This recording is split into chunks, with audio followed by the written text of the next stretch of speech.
예, 그러면 이제는 국내 이슈 중에서 수소 경제 가속화와 관련된 이야기들을 해보도록 하겠습니다. 저희가 어제 이 시간에 취재 기자와 함께 또 관련 내용들, 팩트들은 한번 정리를 해드렸었는데, 그럼 이제 산업적인 측면에서 봤을 때 좀 어떤 의미를 담아둘 수 있고 앞으로의 또 경제 산업계 전망은 어떻게 되는지 알아보도록 하죠. SC 글로벌 센터 김선규 소장과 오늘 함께합니다. 어서 오십시오. 네, 안녕하세요. 예. 일단 소식이 접했었던 현대차와 또 SK그룹 간의 수소 경제 협업, 그 동맹. 의미 어떻게 두고 계십니까? 상당히 좀 크게 보고 있습니다. 일단은 어제 2일이죠. 2일에 그때 이제 그 SK 인천 석유화학 거기서 이제 그 수소 경제위원회에서 거기서 만나셔가지고 두 분이 그래가지고 이제 여기서 그 앞으로 인프라를 확장하자, 특히 이제 수소차 쪽으로도 좀 하자 이랬는데, 우선 그 전기차, 수소차 두 가지에 대해서 같이 이제 투 트랙으로 가는 거는 이제 두 기업이 어느 정도 합의를 한 것 같습니다. 제가 볼 때. 그래서 사실 이런 약간 사담이긴 한데 두 분이 원래 이웃 사촌이잖아요. 네. 그러니까 아마 그 전에 뭐 여러 가지로 좀 이 사전에 조율을 좀 어느 정도 하셨을 것 같긴 한데, 네. 예, 일단 그 제가 봤을 때 우선은 그 SK 그룹에 있는 그 법인 차량들을 서서히 이제 그 수소차로 전환을 하겠다 이런 얘기를 또 해왔었고, 그다음에 또 지금 현재 가장 중요한 게 충전 인프라지 않습니까? 전기차도 그렇고 수소차도 그러니까 두 가지에 대해 가지고 이 인프라를 더 확충을 하는데 더욱더 주력을 하겠다 이런 이제 이야기들을 좀 했는데, 근데 여기서 제일 중요한 거는 이제 포스코가 이제 여기 또 들어가서 판이 더 커졌습니다, 사실은. 그러다 보니까 이제 여기서 이제 중요한 거는 이 한국판 그 수소위원회가 사실상 이제 발족할 그런 가능성이 좀 있다. 그래서 이걸로 봤을 때는 앞으로 이제 수소 동맹이 앞으로 그 좀 이전과는 다르게 상당히 그 추진력을 받아서 앞으로 가지 않을까, 일단 그런 생각을 하고 있습니다. 그러니까 국내 5대 대기업들이 어떤 수소 경제 가속화를 위해서 적극적으로 투자를 하기로 했지 않습니까? 네네. 그러니까 뭐 중소기업까지 다 합쳐서 한 43조를 투입한다라는 건데, 딱 그 사이즈만 봐도 그러니까 수소를 생산하는 것부터 사용하는 것까지 딱 이렇게 좀 청사진이 어느 정도 나오는 것 같습니다. 네. 거기에 대해서도 좀 의미를 많이 둘 수 있을 것 같고, 또 한 가지 소식 들어왔던 것 중에 하나가 현대중공업하고 아람코하고 역시 수소 동맹을 맺었어요. 예. 이게 어떤 그림으로 동맹이 나타나고 시너지가 일어날지 이게 예. 사실 감이 잘 안 와서요. 이거 설명해 주세요. 그러니까 보통 생각하실 때 이제 석유회사가 어떻게 이거를 이런 친환경하고 연결이 될 수 있겠나 이런 생각하시는 분들이 좀 많이 계실 거예요. 근데 이제 제가 이전에도 여러 번 이런 간단한 슬라이드라든가 이런 걸로 말씀드렸듯이, 사실 이 아람코하고 이런 현재 우리나라에서 있는 이런 첨단 기술이 만나서 연결될 수 있는 부분이 상당히 큽니다. 이게 이제 나중에 결론에도 나중에 말씀드리겠지만, 이게 현대중공업 그룹에서 본격적으로 내놓은 자료인데, 여기 보시게 되면은 일단 현대중공업에서는 일단 오일뱅크하고 그다음에 한국조선해양에서 이제 이거를 우리가 이쪽을 맡고, 아람코에서는 여기에서 천연가스 생산되는 거를 이용해서 부생수소를 만드는 것과 그다음에 암모니아 제조 기술을 가지고서 이제 이거를 우리나라에다 수소를 공급하는 이 두 가지를 크게 지금 보고 있는 겁니다.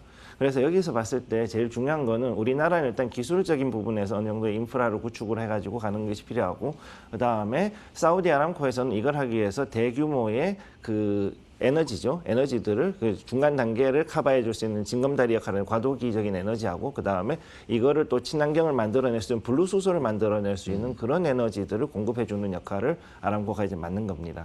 그렇게 했을 때 서로가 이제 윈윈을 하게 되고, 나중에 이 기술을 가지고서 다시 이 아람코에다가 전수해 주면서 서서히 이쪽도 이제 수소가 넘어가는 거죠. 그러면 이 수소 기술이 왜 중요하냐면은 중동 국가 같은 경우에는 물 생산하는 게 되게 중요하거든요. 네. 근데 이 수소 연료 전지 발전 기술이라든가 이런 걸 했을 경우에 담수 발전을 하는 거와 다르게 일반적인 지금 하는 가스 터빈을 돌려서 가는 담수 발전이 아니라 이 수소 연료 전지를 돌려서 생성되는 이 부산물이 물을 가지고서 또 쓸 수가 있기 때문에 이 중동 국가 입장에서 이게 굉장히 중요한 프로젝트가 되는 겁니다, 사실은. 네. 그러면 문득 궁금해진 게, 이 동맹으로 인해서 그러니까 그레이 수소 얘기 많이 하잖아요. 네네. 친환경으로 가려고 수소를 가는 건데, 그 생산 과정에서 이산화탄소가 더 발생하는 이 아이러니, 이런 것도 좀 이 동맹 간에 좀 해결될 수 있는 문제입니까? 네, 여기서 봤을 때 아까 보셨듯이 NH3, 즉 암모니아를 가지고서 옮기는 기술이 지금 가장 거기에서 중요한 핵심이 되는데, 암모니아 탱크선을 가지고서 암모니아를 일단 아람코가 생산해서 보내주면은 한국에서는 이거를 이제 환원 기술을 이용해 가지고 질산염하고 그다음에 수소로 분리를 합니다. 네. 그러면 질산염 같은 거 어떻게 되냐면 질소 비료로 들어가거나 혹은 화약으로 사용이 될 수 있고 그다음에 그 나오는 수소를 가지고서 이걸 대용량의 수소 터미널에 넣어서 이걸로 이제 수소 연료 전지에 들어가는 수소를 공급하는 거죠. 예. 그럼 그런 식으로 갔을 때는 충분히 이 승산이 있다고 보고 있고 그래 즉 지금은 그 천연가스 그러니까 LNG가 위주로 돌아가지만은 서서히 이 비율이 암모니아로 이제 넘어간다는 얘기죠. 그렇게 했을 경우는 이것은 충분히 블루수소로 넘어갈 수 있는 그런 그 어떤 징검다리 역할로서 천연가스도 충분히 승산이 있고 그 다음에 여기서도 또 다시 이제 아람코도 여기서 상주할 수 있는 어떻게 보면 공동의 이익을 추구할 수 있는 그런 플랫폼이라고 볼 수 있겠습니다. 예.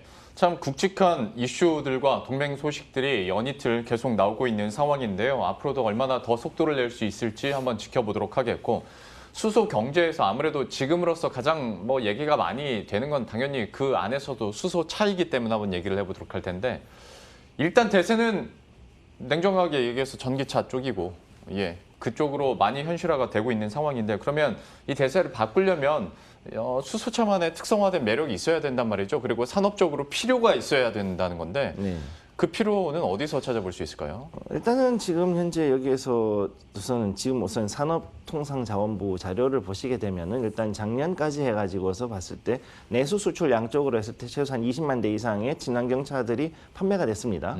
그랬는데 우리나라 같은 경우 하이브리드 카가 거의 대부분을 차지했고 그 중에서 또 전기차가 또 이제 어느 정도 비중을 차지했는데 이 해외 같은 경우는 지금 현재 수출된 게 하이브리드도 그렇고 전기차도 그렇고 거의 반반 정도 수출이 됐습니다. 그리고 지금 여기서 수소차의 비율은 엄청나게 낮습니다. 지금 현재. 그럼 여기로 봤을 때 그럼 수소차가 과연 이길 수 있겠느냐 아니면 전기차만 가는 게 아니냐 그렇게 생각하시는 분들이 많이 계실 거예요.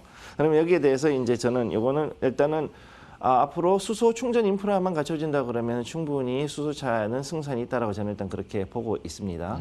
예, 왜 그러냐면은 수소는 일단은 정확히 얘기해서 수소를 떼서 가는 게 아니라 수소 연료 전지 즉 수소의 산화 환원 반응을 이용해서 가는 거기 때문에 폭발의 위험이 없습니다. 첫째. 물론 탱크는 좀 조심을 해야겠지만은 그 자체에 연소가 없고 산화 환원 반응을 통해 전기를 만들어서 가는 전기차거든요. 네. 수소로 가는 전기차란 말이에요. 예. 그러다 보니까 이거에 대해서는 오히려 전기차하고 비교했을 때 전기차는 배터리에 한계가 있지만은 얘는 수소만 어느 정도 채워주면 충분히 고출력을 내가면서 갈 수 있는 지금 거의 이런 내연기관하고 거의 비슷한 정도의 성능을 낼 수 있기 때문에 그래서 수소차가 앞으로 뜰 수 있다고 보는 거죠. 그래서 예. 그러니까 뭐 이거는 좀 너무 단순화시킨지 모르겠습니다만 우리가 휘발유 넣듯이 수소를 넣고 전기차는 계속 충전을 해줘야 되고 배터리 수명 달면 배터리 교체해야 되고 그러는데 수소차는 이제 그런 문제는 없다. 네. 그런 편리성에 대해서 얘기를 해주셨고 그러면 그 수명 측면에서도 좀 궁금한 게 그러니까 전기차는 얘기를 해주신 것처럼 이번에 아이오닉 5가 자랑하는 게 18분 충전하면 80% 충전이 가능하다. 주행거리도 계속 늘어났다. 뭐 얘기를 많이 하지 않습니까? 예. 수소차의 경우는 좀 어떤지 이것도 좀 개념 설명을 해주세요. 수소차 같은 경우는 일단은 그냥 수소 탱크 용량만 늘리면 얼마든지 주행거리는 늘릴 수 있고 네. 그다음에 대용량으로 늘어날 수도 있고 그다음에 이걸 가지고 했을 때는 심지어는 상용차로도 충분히 활용할 수가 있기 때문에 이게 무슨 뜻이냐면은 대규모 전기차를 배터리로 굴렸을 경우에는 그 배터리가 엄청나게 커야 되거든요. 그렇죠. 그러면 그렇게 하려고 그러면 그만큼 리튬이라든가 뭐 다른 극성 재료를 넣어야 되는데 지금 그러면은 원자재 값이 확 뛰어오릅니다. 그리고 자동차는 연비도 떨어질 거 아닙니까? 네, 그렇습니다. 네. 네, 근데 거기에 비해 가지고 수소차는 어느 정도 이제 모든 똑같은 전기 플랫폼을 갖추고 있대. 대신에 그 용량만 키워가지고 한다 그러면은 그건 충분히 문제가 없고 거기에서 수소 탱크만 더 달아주면 큰 문제가 없는 거죠.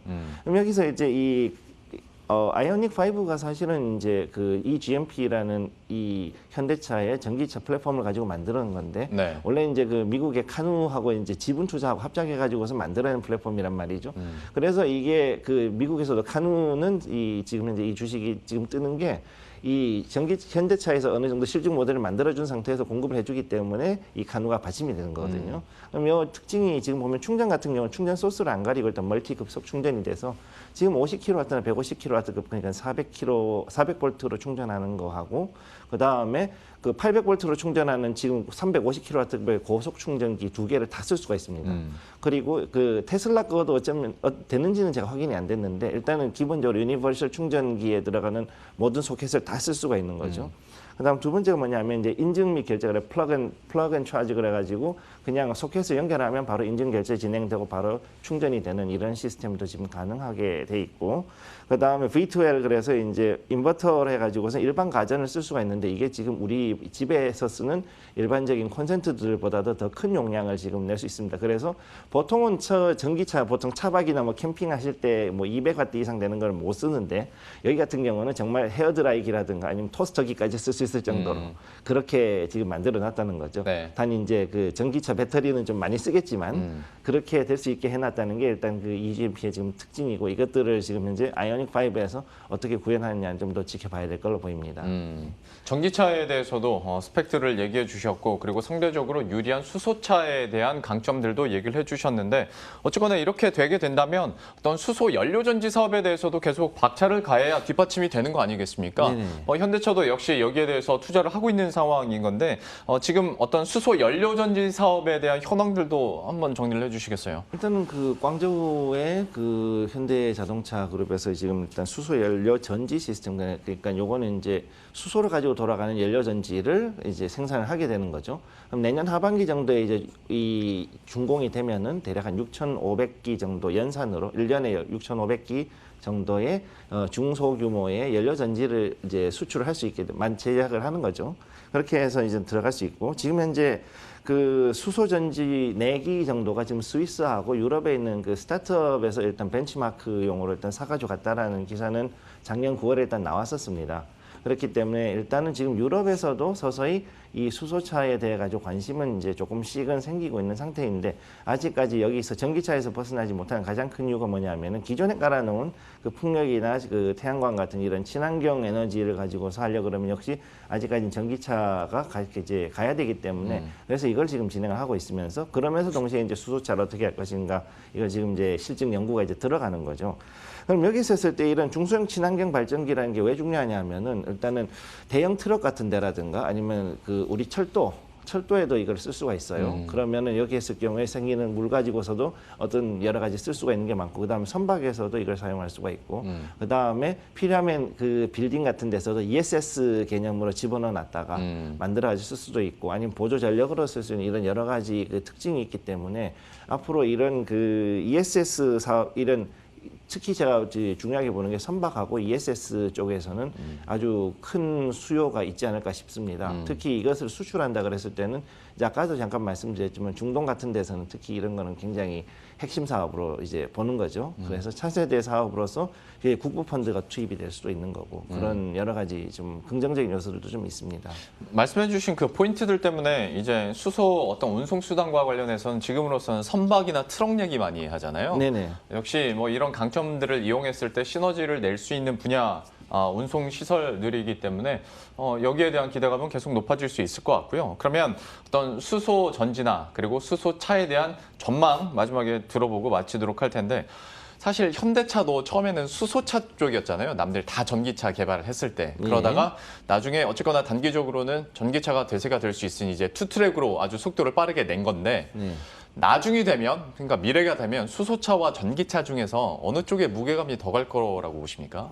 저는 개인적으로는 수소차가 좀 더 갈 수밖에 없다라고 보고 있거든요. 예, 두 가지 이유가 있는데 첫째는 뭐냐면은 일단은 그 기존에 있는 석유화학이 수소 생산하는 쪽으로 해가지고서 블루 수소에서 이제 그린 수소 쪽으로 넘어가는 그 단계를 충분히 밟아갈 수 있는 여력이 있다라고 보고 있고 네. 그 다음에 두 번째는 뭐냐면은 이 배터리에 대한 자원은 결국은 한계가 있기 때문에 물론 이제 그 이런 수소 연료 전지차에도 어느 정도 보조 배터리 개념으로 배터리는 장착이 되겠지만은 결국은 이 자체가 전기를 생산해서 움직이는 전기차거든요. 네. 그러면 전기차라는 두 측면에서 봤을 때 그러면은 결국은 어차피 수소를 집어넣어서 해가지고 하는 거라면은 그렇게 하면 무게를 더 줄일 수 있고 그 다음에 또 좀 더 안정적으로 수소만 공급이 된다 그러면은 오히려 수소차에다가 사람들이 더 올인하지 않을까라고 저는 그렇게 보는 거죠.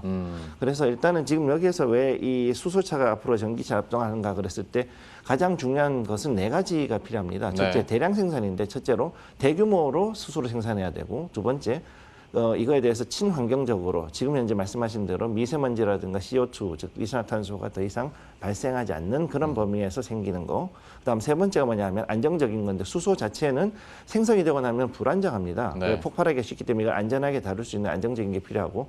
다음 네 번째가 뭐냐 하면은 이것을 경제적으로 정확히 얘기하면은 지금 현재 내연기관으로 쓰는 석유보다 더 싸게 그렇게 해서 생산하는 그런 전체적인 비용, 환경 비용을 다 따졌을 때 이게 석유보다 더 싸게 만들어줘야지만 이 수소가 확실하게 밀려 들어갈 수 있다는 거죠. 그러겠죠. 네, 그러면 이 네 가지를 하기 위해 가지고 와서 결국은 이제 이거를 이제 결국은 지금까지 뿌려놓은 거는 석유화학이나 이런 그 석유 회사들이 지금까지 이 모든 환경에 대한 주범을 만들었기 때문에 그럼 여기에 대한 것을 해결하기 위해서 결국 결자 해지 개념으로 결국 석유화학 회사들이 투자를 해가지고 그래 자기들이 가지고 있는 석유가 충분히 수소로 넘어갈 수 있다 그러면은 그리고 그걸 한다 그러면 당연히 그들이 투자를 해가지고 그 가지고 있는 에너지 패권을 유지하기 위해서라도 가지고 갈 거라는 거죠. 예, 그렇게 됐을 때, 그럼 그렇게 됐을 때는 충분히 앞으로 기존에 있던 가스 충전소가 수소 충전소로 바뀔 수 있다. 이런 식으로 가고, 그렇게 해가지고 다른 전기차 충전소와 같은 이제 인프라가 구축이 되어 있는 상태라면은 충분히 전기차는 전기차대로 그 자기의 요소가 있기 때문에 분야가 있기 때문에 그쪽은 그쪽대로 이제 돌아가는데 아무래도 소규모로 해가지고서는 이제 단거리를 이동하는 쪽으로 갈 것이고 그다음에 이런 그 아까 말씀드렸던 대로 이 철도라든가 그다음에 상용 트럭이라든가 선박 같은 경우는 대규모로 해가지고 움직이는 차들 같은 그런 경우는 역시 이제 이런 수소 연료 전지가 가지 않을까. 저는 일단 그렇게 보고 있습니다. 향후 미래 운송 수단으로 수소차가 또 대세가 되기 위한 네 가지 포인트들을 이렇게 함께 짚어봤고요. 미래에 대한 전망, 산업 전망까지 함께 들어봤습니다. SC 글로벌 센터 김선규 소장과 오늘 함께했습니다. 오늘 말씀 고맙습니다. 네, 고맙습니다. 예, 그럼 저희도 여기서 인사드리도록 하겠습니다. 식사 맛있게 하시고요. 저희들은 내일 이 시간에 또 새로운 전략과 이슈들 들고 다시 찾아뵙도록 하겠습니다. 시청해주신 여러분 고맙습니다.